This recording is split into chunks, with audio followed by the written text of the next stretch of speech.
You're watching Global Trade This Week with Pete Mento and Doug Draper. Well, hey everyone.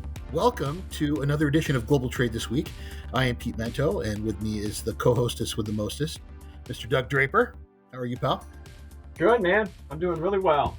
Really well. Spending time here in Colorado. I'm going to jump into the story, Pete, because I just said it, and then we'll let everybody know kind of what you're doing.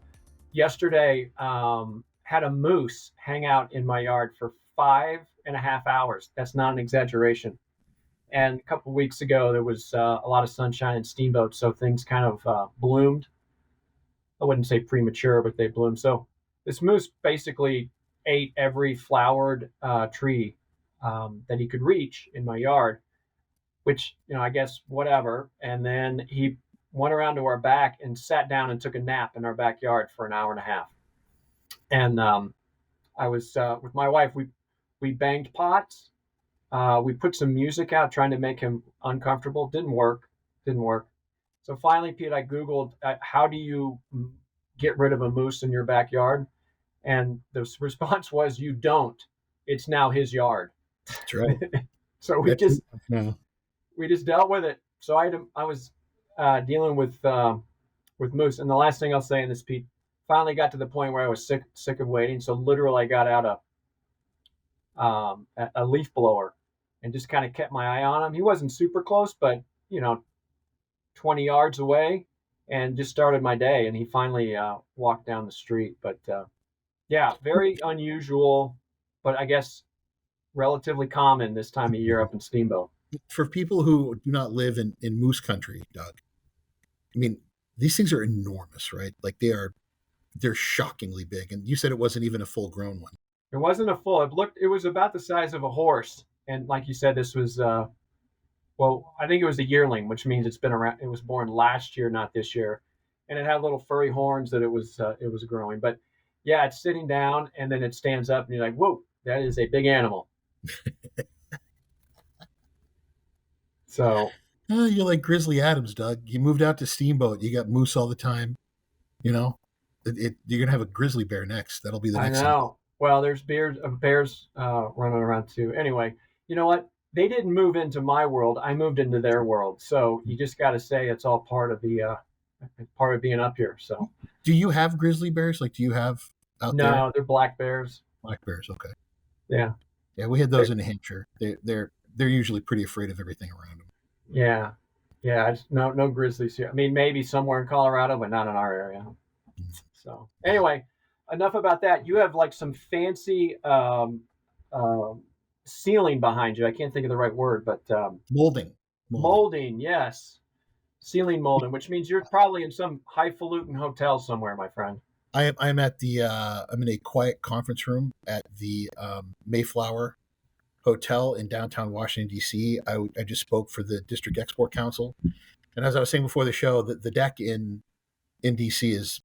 it's always very good because we're not even 4 blocks from the White House right now. So they tend to get really good guest speakers. And today was no difference, Howard Lutnick stopping by. But, Doug, this hotel reminds me of like your grandparents' house, It was probably super friggin' nice in the 1950s. And now it's just old. It is just old, man, and in desperate need of a remodeling. But because it's one of the preeminent meeting hotels in DC, they're never going to change anything. Like if I come back 20 years from now, the same crappy chairs, the same crappy carpet, it's all going to be here. Nothing has changed about this place. What I tell people is the Mayflower, in one of these hotel rooms, there was definitely a Soviet agent that got worked over by somebody by the CIA. Like this is one of those places where this is steeped in Cold War history. Like, yeah, there's definitely some Soviet DNA from getting their ass beat somewhere on the wall in this place. Yeah, you're right. I mean, if it's been around, how long has that hotel been around? I think the 1920s. Yeah, it's been here a long time. Yeah, the really nice hotel, which I've never stayed at, but I've spoken at, is the Hayes Adams Hotel, and that, unlike this one, has been just redone a bazillion times. It's gorgeous. Rooms are like $1,500 a night. It's just crazy. But the reason I like speaking there is the food is always good. You do a lot of this, Doug, where you go to, meetings and what do you call them? Like industry groups, and Yeah. it's always the same crappy rubberized chicken with some indistinguishable sauce, some broccoli and some mashed potatoes and iced tea. At Hayes Adams, it's like lobster tails, and Well, would you like it with the fillet or without it, sir? I mean, it's pretty ridiculous. hmm. So I never turned down a chance to speak over there.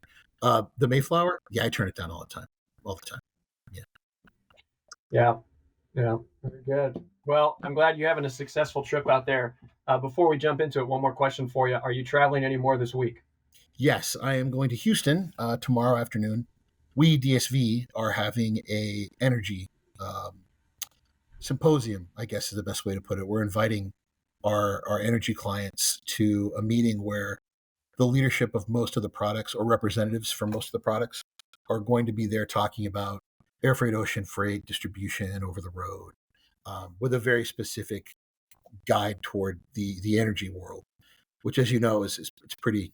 It's like agriculture or automotive or pharmaceutical. It's pretty specialized. So Yeah. that's what I'm going to do then. And then on Thursday, I'm going on a couple of sales calls, seeing some of my old clients in Houston, and then heading back. But next week, Doug, I don't even travel.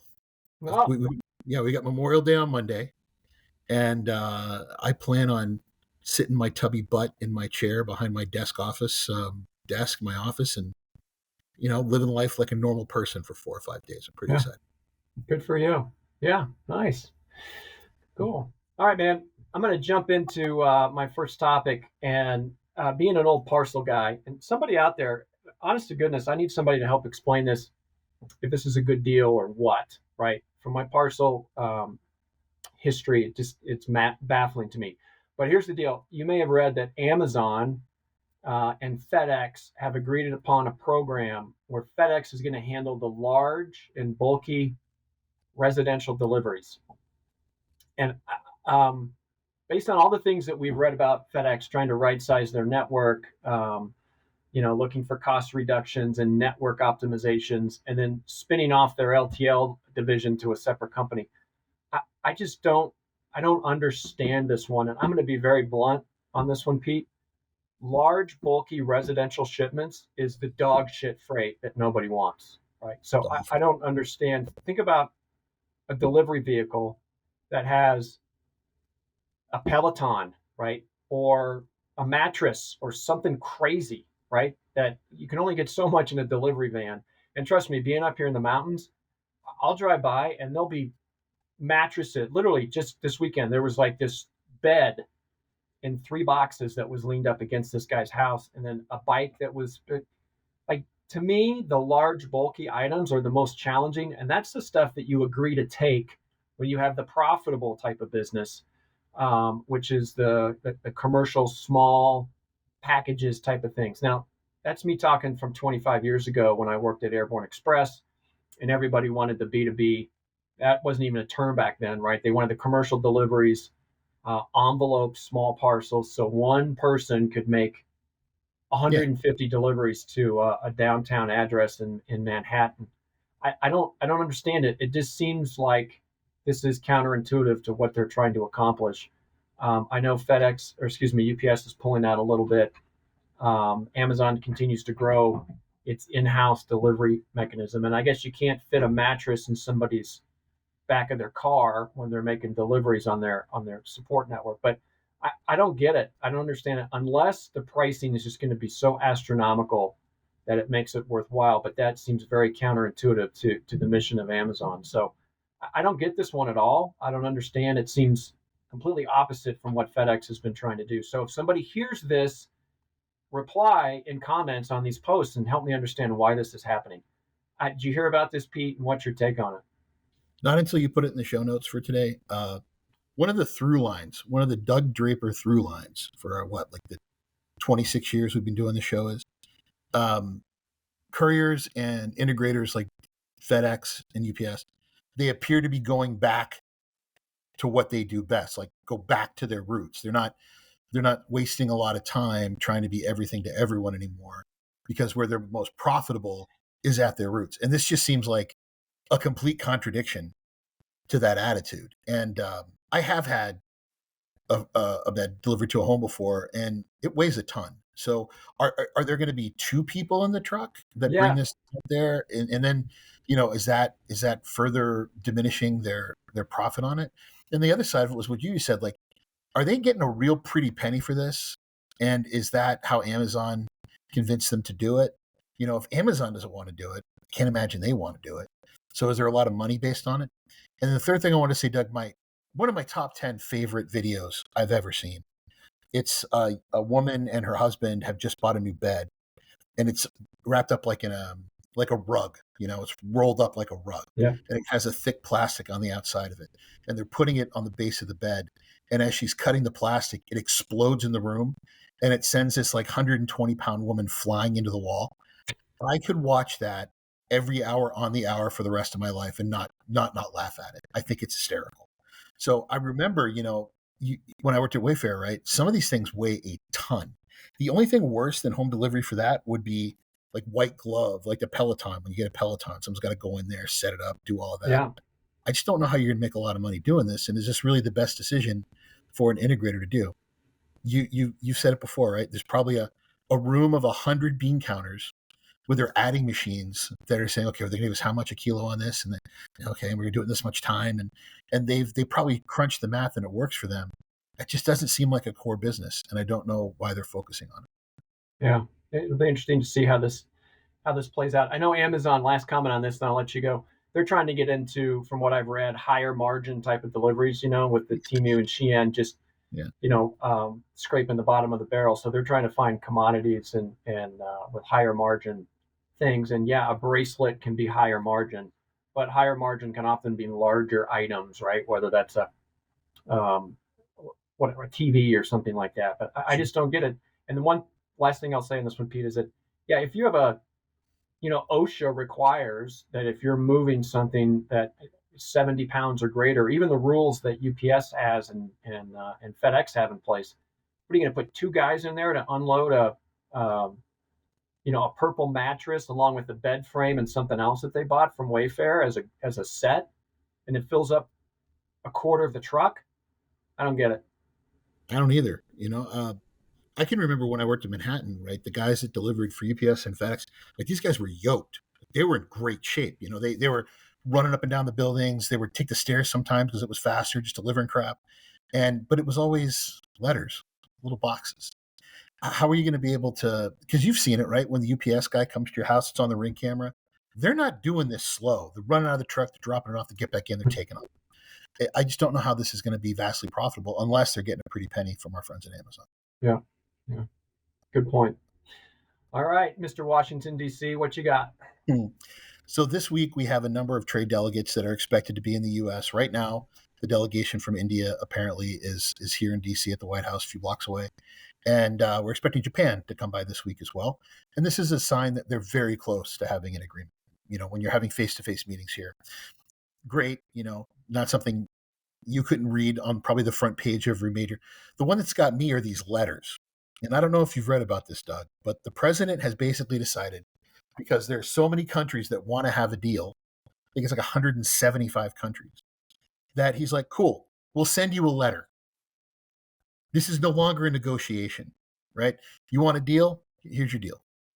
And they're sending him a letter. It's like, don't write back. Don't redline it. Don't give me any of your opinions back. Here's the deal.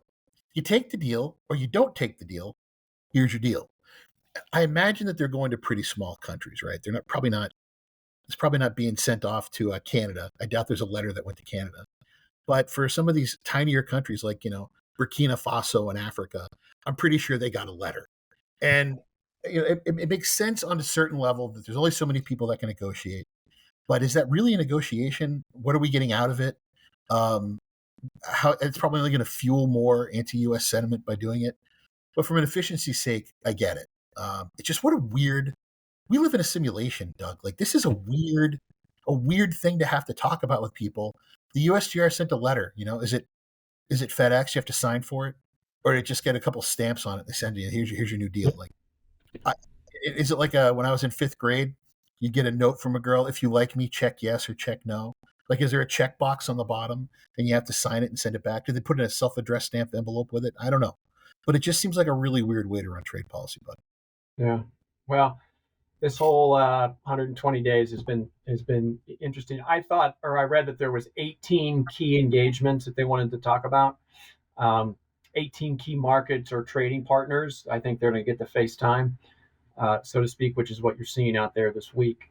But yeah, I mean, I kind of get it. Just, we trade in pretty small amount with country X, and here's your letter, and what are you going to do about it? I mean, imagine if you're the country that gets that letter. It's like, wow, I guess I'm really not. What an ego crusher.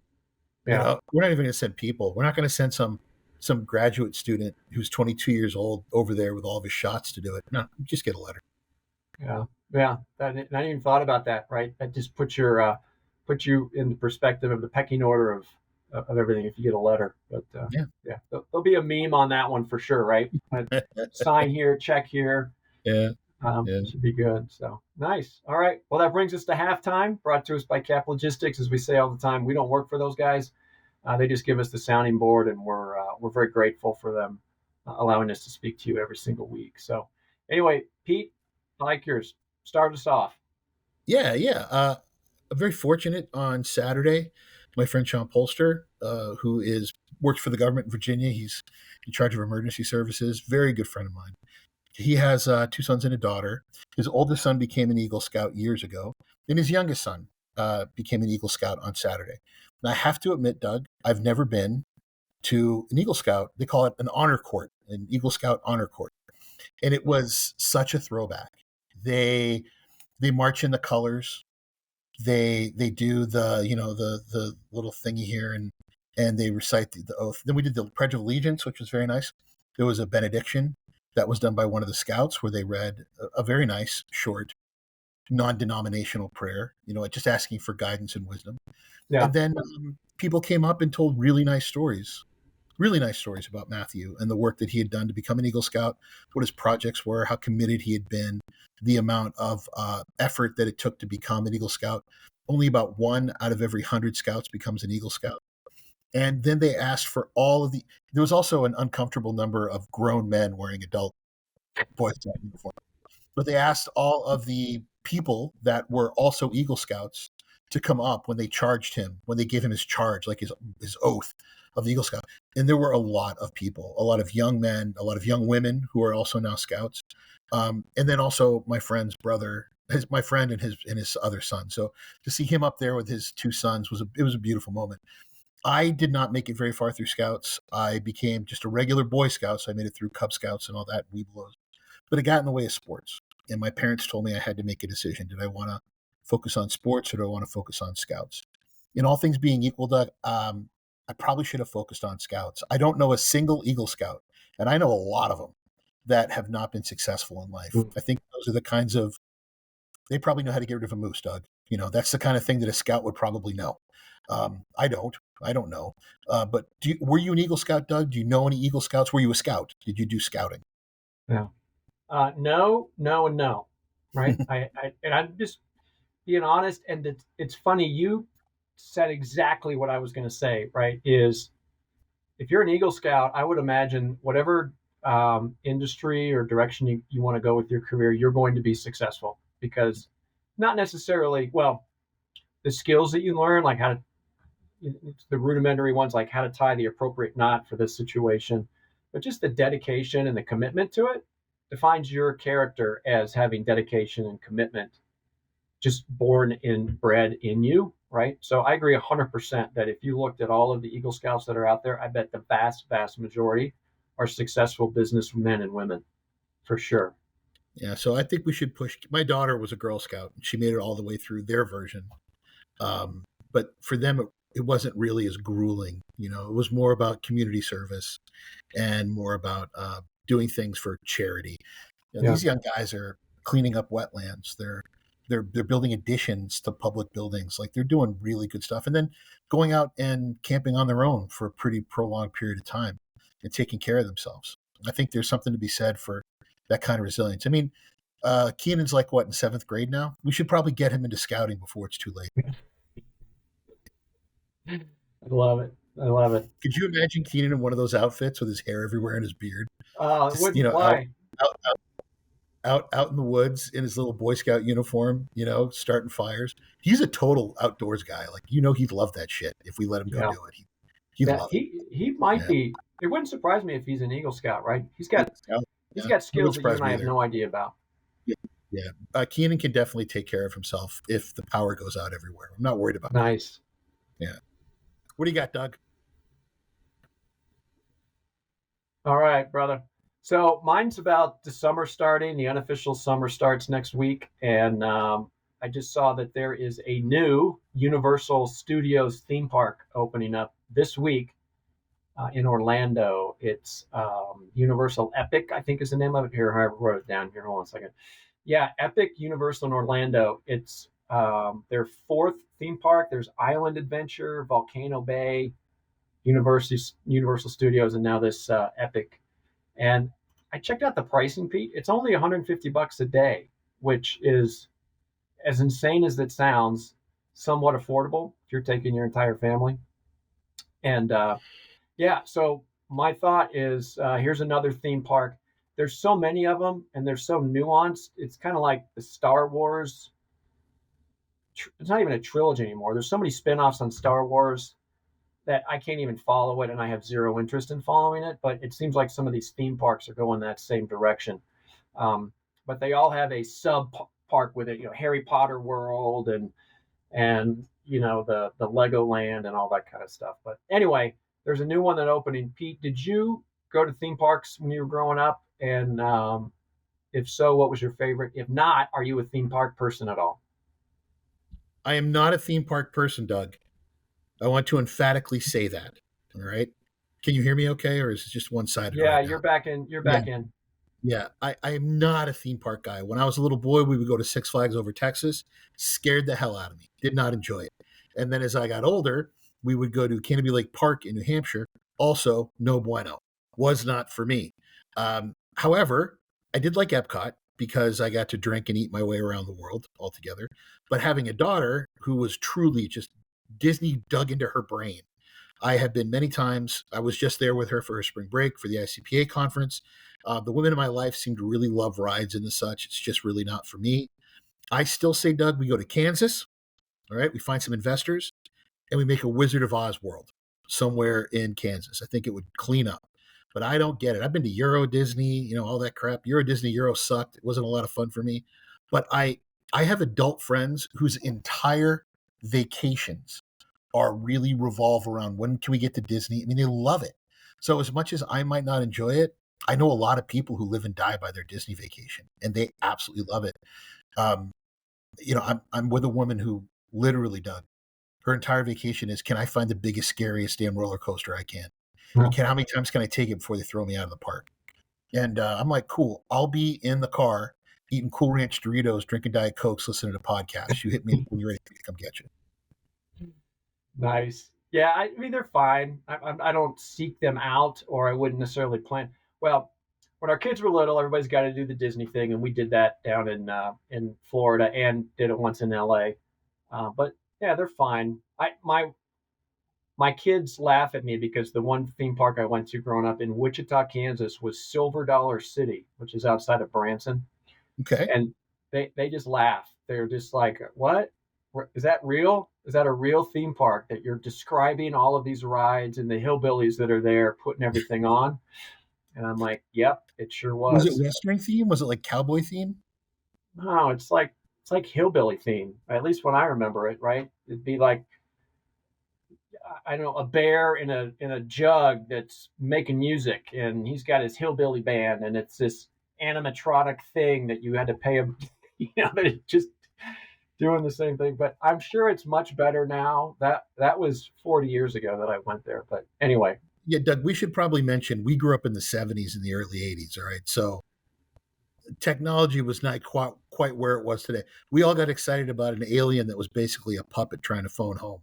Like that wrecked everybody's life for a whole summer. Yeah, so a little bit different. A little bit different. Yeah, love it. Cool. All right, Doug, what's your next topic? All right, what is my next topic? It's not directly global trade, but indirectly. But I saw that the NASDAQ in the second half of 2026 is going to 24-hour a day trading. They're not doing it 7 days a week, so it's just 24/5. But it's 24-hour trading. It will never turn off except for the weekends. And I thought that was pretty interesting. I think the big picture on this one, Pete, is that they talk about retail investors, which are just Joes like you and me. But I think more importantly is that it is a desire for the gamification of trading, just like Robinhood did, and they've kind of cleaned their act up a little bit and tried to pull back in and be more a professional entity. But from the amount of, hey, I'm going to get rich from trading and have all of these things right at my fingers that I don't have to go somebody or go ask somebody to facilitate these trades.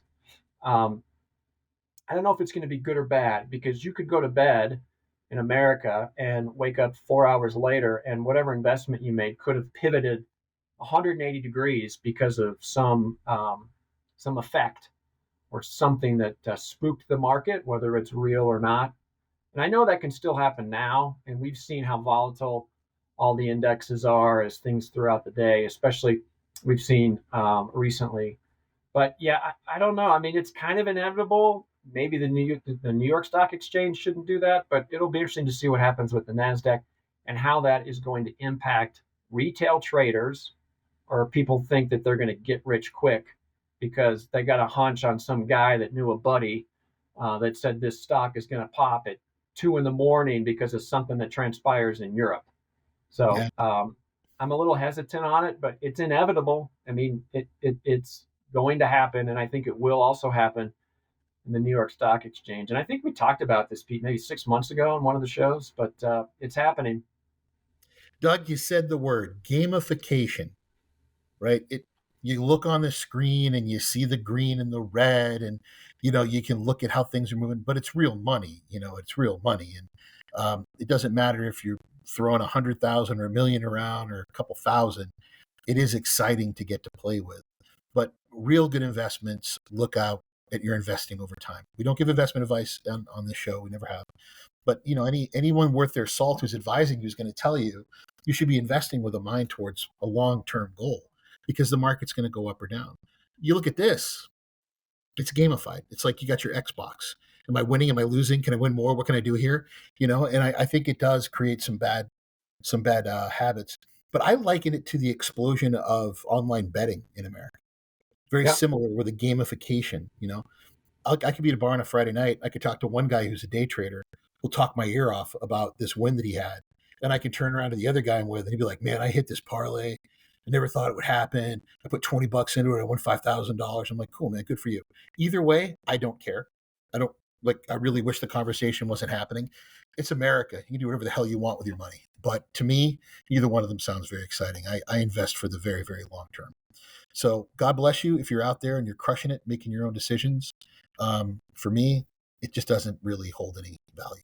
But I agree with you. I think this is going to be the gamification of trading across everything. These guys make money every time you trade something. That's how they're making money. So by giving you more opportunity to do that, they're only going to make more money. So why wouldn't they? Yeah, agreed. That'll be interesting. Still a year away, so we'll see how that transpires. But anyway, all right, bring us home, my friend. What you got on your last topic? Yeah, my last topic is this is a warning from old Saint Nick here, from Uncle Pete. All right. So the guidance to the Department of Justice came out over the weekend on white collar crime. And you read it, and it's got all the usual stuff, money laundering, embezzling, pump and dump schemes on crypto. Right there, one of the lines, it said, efforts to circumvent tariffs. It was right there. Bam. Like it was right there. So that means that the Department of Justice and its enforcement arms are going to be coming after companies that have knowingly and incorrectly looked for ways to break the law in order to avoid paying these tariffs. I'm warning folks, and I've been doing it for 120 days now, you will not beat the government. One way or the other, they're getting their money. One way or the other, they're going to catch you. And now the Department of Justice has made it one of their focus areas for the coming year. So go with God, my friends. Whatever you decide to do, get good advice. Don't make stupid decisions. Panic is more expensive than patience. Do the right thing, because old man government is looking to take you out in the woodshed and give you a good old-fashioned country caning if you don't find a way to do it right. So you want to talk about a warning, dude, when it's in black and white from the Department of Justice, get thy crap together. Yeah, good point. I saw on some of that release that they're encouraging whistleblowers, Yeah, right? yeah. I think they're even, excuse me, incentivizing, I don't know all the details on this, but basically saying, hey, we'll give you a cut, basically, of the money that's recovered. 25%. Yeah. How much is it? 25%. Wow. Okay. Yeah. So that'll be interesting. And then almost the self-reporting, like, hey, here's your free get out of, I don't know if it's get out of jail free card, but if there's a problem and you self-report and you admit you did some nefarious actions, that maybe the hammer won't drop quite as much. But the one thing, Pete, and you've mentioned this, is that the government can go back 5 years, right? So if you've done this and you got through the system and whatever you decided to work and whatever angle you decided to work, and you got through and you didn't get caught, that doesn't mean you're out of the woods. And depending on how this enforcement goes, you could be looking over your shoulder for 5 years with your sketchy activity on the import. But yeah, the fact that they called it out means it is certainly a priority. The line's been said many times, right? Bad behavior caught by the government is usually indicative to a slew of bad behavior yet to be caught by the government. And they're going to take every opportunity to enforce once they find even the smallest thing wrong. So it's a good point, good call out there. You got 5 years to look back on, and very few companies are truly squeaky clean. There's usually something out there. Just be smart. Don't do dumb things, people. Yeah. Well, our audience does not do dumb things because they listen to us every single week, Pete. We bring global trade. That was a pretty weak transition to the end here. I'm going to give it to you, Doug. I'm going to give it to you. Thanks. That was good. Thanks. But that is another edition of Global Trade. And we can't thank our audience enough for listening to us, engaging. And please, if you have comments or criticisms about any of our topics, let us know. We ask for your feedback and we welcome it. So until next time, Pete will be wrapped up in his house. He'll probably have a shawl on and looking a little bit disheveled, but that is okay because that means he's home enjoying his time. So that's when we'll see you again next week. Thanks for listening to us. And if it's happening in global trade, we are going to be talking about it every single week. Thanks, Pete. Check you later. See you then.